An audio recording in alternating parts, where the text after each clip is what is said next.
उत्पत्ति अध्याय 13। उत्पत्ति अध्याय 13। इब्राहिम और लूत के अलग होने का वर्णन। तब अब्राम अपनी पत्नी और अपनी सारी संपत्ति लेकर लूत को भी संग लिए हुए मिस्र को छोड़कर कनान के दक्षिण देश में आया। अब्राम भेड़ बकरी, गाय बैल और सोने रुपये का बड़ा धनी था। फिर वह दक्षिण देश से चलकर बेतेल के पास उसी स्थान को पहुंचा जहां उसका तंबू पहले पड़ा था, जो बेतेल और ए के बीच में है। यह स्थान उस वेदिका है जिसे उसने पहले बनाई थी।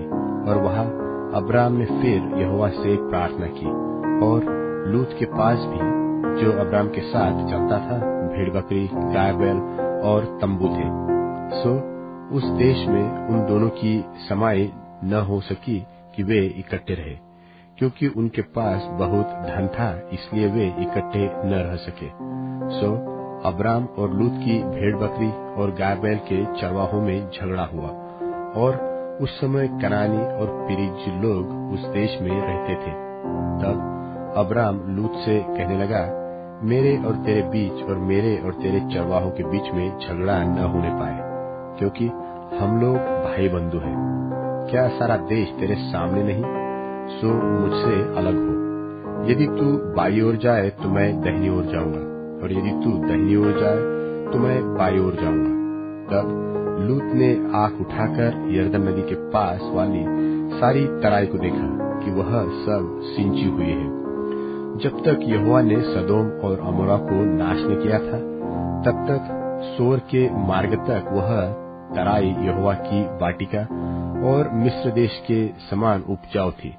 सो लूत अपने लिए यरदन की सारी तराई को चून के पूर्व की ओर चला, और वे एक दूसरे से अलग हो गए। अब्राम तो कनान देश में रहा, पर लूत उस तराई के नगरों में रहने लगा और अपना तंबू सदोम के निकट खड़ा किया। सदोम के लोग यहोवा के लेखे में बड़े दुष्ट और पापी थे। जब लूत अब्राम से अलग हो गया, तब उसके पश्चात यहोवा ने अब्राम से कहा, आंख उठाकर जिस स्थान पर तू है, वहां से उत्तर, दक्षिण, पूर्व, पश्चिम चारों ओर दृष्टि कर, क्योंकि जितनी भूमि तुझे दिखाई देती है, उस सब को मैंने तुझे और तेरे वंश को युग युग के लिए दूंगा।